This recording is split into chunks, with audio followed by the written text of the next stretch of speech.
Pardon? Mais le respect pour Hakimi, le respect pour Rafinha, s'il vous plaît. Donc là, on vient littéralement de nous sortir ce classement pour le mois de juillet au Ballon d'Or 2025. Regardez juste la tête du classement, je crois qu'il y en a, ils ont confondu le foot et le ping-pong, c'est pas possible, ils sont en train de regarder la natation les frères. Premier Dembélé, jusque-là, il n'y a rien qui me choque, il le mérite à 100%. Yamal deuxième, il n'y a rien qui me choque, il aurait même pu être premier. Pedri troisième, j'aime tellement Pedri que je peux pas dire que c'est pas mérité. Mais perso, je l'aurais pas mis troisième. On va pas se mentir, avec toute l'objectivité possible, il y a deux joueurs qui passent devant. Mbappé quatrième et Salah cinquième. Mais c'est quoi ça? Mais la vérité, mais il y en a, vous allez les mettre dans le top 5. Attendez, c'est pas fini. Rafinha qui se retrouve à la 6e place. Là, vraiment, je commence à croire que Rafinha, c'est le mec qui va être le moins respecté de toute l'histoire du Ballon d'Or que j'ai vu de mes yeux. Rafinha, me rendez pas fou, c'est top 3. C'est top 3, ouais. Vas-y, à la limite top 4, mais même pas, c'est top 3. Vitinha 7ème, alors qu'il mérite d'être plus haut. Nuno Mendes 8ème, devant Hakimi. Non mais les gars, non mais franchement. Je sais même pas si c'est pas fait exprès pour faire parler, tellement c'est un truc de ouf. Kvara 10ème. Bon après on retrouve Lewandowski, Van Dijk, João Neves, Donnarumma qui mérite d'être devant Van Dijk, qui mérite d'être devant Lewandowski aussi. Après on retrouve Bellingham, Palmer, Haaland, Valverde, tout ça. Mais le manque de respect les gars déjà il est là. Et ça je vous avais prévenu qu'ils allaient pas le respecter hein. Ils ne vont pas respecter Hakimi. Je vous le dis, Hakimi, j'en suis sûr qu'il ne va pas être dans le top 3. Et je sais même pas s'il va être dans le top 5, tellement il respecte pas les défenseurs. Et Rafinha, c'est pareil, mais il y en a en un mois, vous avez totalement oublié sa saison masterclass. Classement final du Ballon d'Or 2025, pour moi, ce sera celui-là. Alors là, je me base uniquement sur ce que j'ai vu de toutes les dernières années. Je pense vraiment que ça va être celui-là. Celui qui arrivera 5ème, pour moi, ce sera Vitinha. Il fait clairement partie d'un collectif où il a été incroyable, mais il y en a eu deux qui ont pris plus de lumière que lui, Hakimi et Dembélé. Malgré qu'il fait une très grosse année et qu'il prend même la Ligue des Nations avec sa sélection, mais il a pas assez de lumière pour prendre un Ballon d'Or. 4ème, malheureusement pour lui, je pense qu'Hakimi va finir 4ème. Alors que si on parle vraiment objectivement, il mérite même la 2e place, même la 1re place. C'est trop la saison qu'il fait. Le meilleur défenseur du monde, il a su être décisif presque à tous les matchs. Il a été phénoménal cette année. À la 3e place, je pense que ce sera Rafinha. Je pense que ce sera Rafinha parce que bon, déjà, il a fait une saison exceptionnelle avec le Barça, meilleur joueur de Liga, co-meilleur buteur de Ligue des Champions, il me semble. Ses classicos cette année contre le Real Madrid, c'était une boucherie. Il te colle des doublés, des triplés, même en Ligue des Champions, phénoménal. Mais je pense que les deux joueurs que je vais vous montrer après ont pris tout simplement plus de lumière que lui. Deuxième, je pense vraiment que ça va être Yamal. Pendant longtemps, j'ai pensé qu'il allait être premier parce qu'il prend tellement de lumière de par ses actions, sa magie, ses passes, ses buts. Par contre, ceux qui disent que sa saison a commencé contre l'Inter, vraiment, je vous conseille de regarder le football pour de vrai. Parce que ce qu'il a aligné cette année, club plus sélection, et dire que sa 2e place ne serait pas méritée, c'est tout simplement scandaleux. Et première position, je pense que tout le monde va être unanime dessus, surtout qu'encore ce soir, il joue encore une finale. S'il gagne la finale, il va encore prendre des points.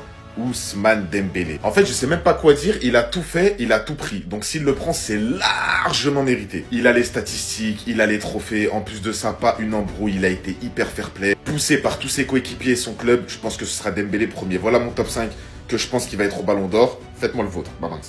Classement du Ballon d'Or a été mis à jour. Je vous mets le top 10 dans cette vidéo. C'est une folie. En 10e position, comme vous le voyez, on a Kvara, le Parisien, à 2,4% de chance de remporter le Ballon d'Or. En 9e position, malgré son soulier d'or, Kylian Mbappé est bien en dessous des attentes. Il a 2,9% de chance de remporter le Ballon d'Or. En 8e position, qui est en fait la 6e position car il y a 3 égalités, Fabian Ruiz avec 3,8% de chance de remporter le Ballon d'Or. Hakimi ne serait donc que 6e avec le même pourcentage de chance que Fabian Ruiz. Franchement, je trouve ça grave. Hakimi, c'est très très haut pour moi dans le classement. Pareil pour Mohamed Salah qui a égalité avec les deux précédents. Il mérite une place dans le top 5.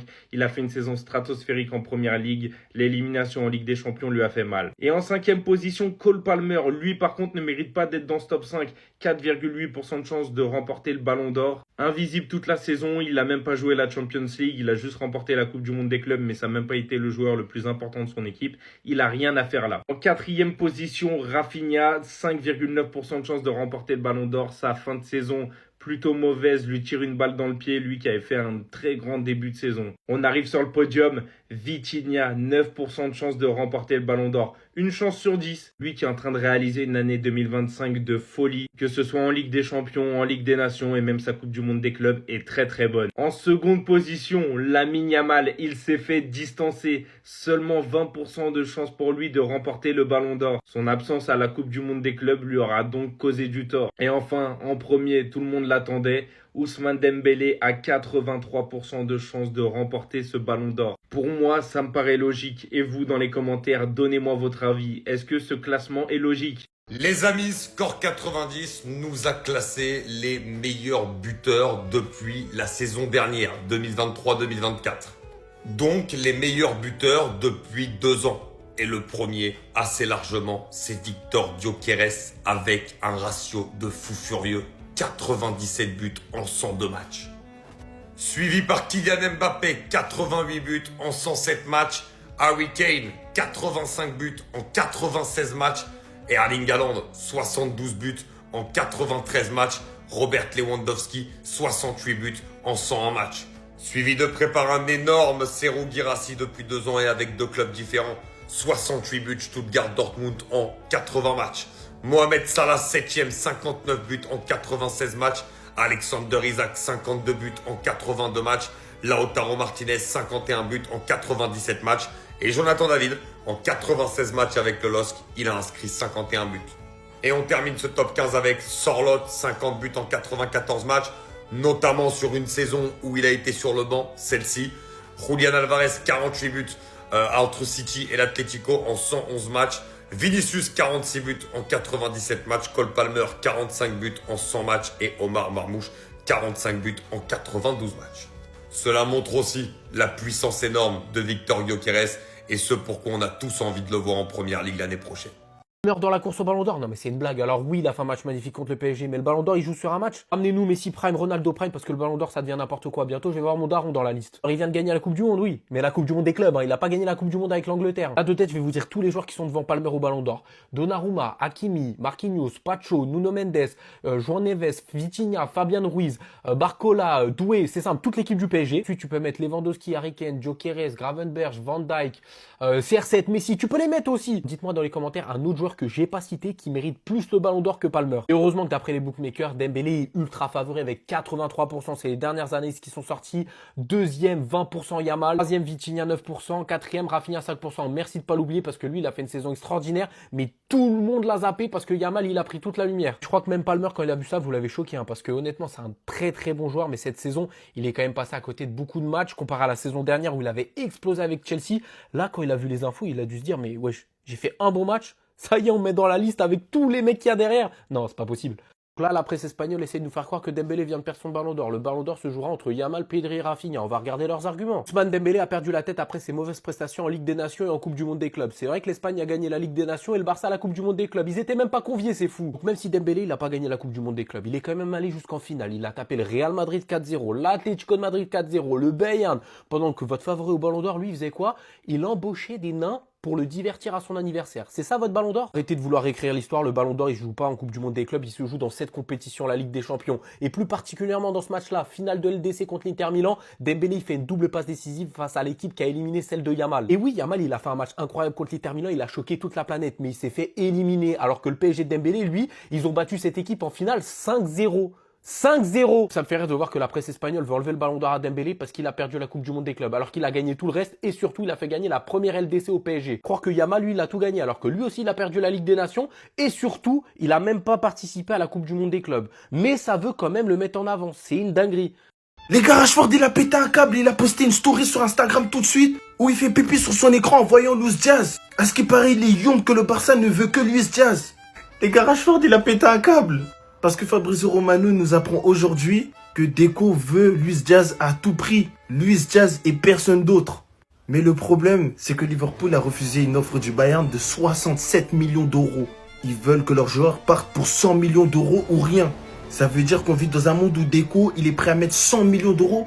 Il va prendre dans les caisses du Barça 100 millions d'euros pour Luis Diaz. 31 ans. Non, je rigole, peut-être il en a 29. Eh, vas-y, je coupe tout. Non mais les gars, faut comprendre Rashford, c'est normal, il fait pipi sur son écran, wesh. Il a liké le post qui a annoncé le retour de l'équipe à l'entraînement. Il a liké 24 photos du FC Barcelone sur le compte officiel. Lamine Yamal, il a bloqué parce qu'il faisait que de l'appeler. Il a appelé Flick 4 fois, Flick il a pas répondu. Il s'est abonné à Rafinha sur Instagram, il lui a envoyé un tas de DM. Rafinha, il fait comme s'il le voit pas. C'est normal, au bout d'un moment, il fait pipi sur son écran. Non les gars, je rigole depuis le début. Mais encore une fois, on nous annonce que Flick a donné son accord pour Marcus Rashford. Mais si c'est Deco qui décide, on est vraiment foiré. Pour vous, est-ce que Deco devrait nous laisser tranquille et prendre Rashford ou pas? C'était Jorginho du Brésil et dites-moi ce que vous pensez de tout ça. Bao. Tonton Antiflic est content, alors tout le monde est content, les frères. Ils ont repris les entraînements. On vous a dit la meilleure équipe du monde est de retour. Franchement, juste les voir s'entraîner, les frères, ça crée déjà de la dopamine. Je suis déjà impatient de voir ce qui va se passer. On dit si Tonton Antiflic est content, c'est que nous tous nous sommes contents. Franchement, la vidéo, elle est validée. Non, 2 séances d'entraînement par jour. On se régale. La pré-saison, ça va péter. Il reste 3 semaines. Oui, regardez-moi la cohésion de groupe, les frères. C'est très très beau. Non, franchement, regardez. Un immense respect pour Tonton Antiflic. Vous tous, on vous a dit, les frères, il est de retour, nerveux comme jamais. Il ne tolère pas les retards. 2 séances d'entraînement, les frères. Vous pouvez faire ce que vous voulez. L'extra sportif, ce n'est pas notre problème. Même à ça, on va continuer de le défendre. Mais franchement, quand vous revenez au Barça, là, vous devez faire le travail. Merci beaucoup, Tonton Antiflic. Non, les frères, non. Disons-nous des vérités. Le tonton, non. Franchement, depuis qu'il est revenu, il met de la discipline dans le club. Ça fait que du bien. On est souriant. Il y en a qui pensent qu'on est frustré. On va revenir vous choquer comme jamais. La première saison, on a pris triplé. La saison qui vient, on va prendre le quintuplé. Vous n'êtes pas prêts, hein?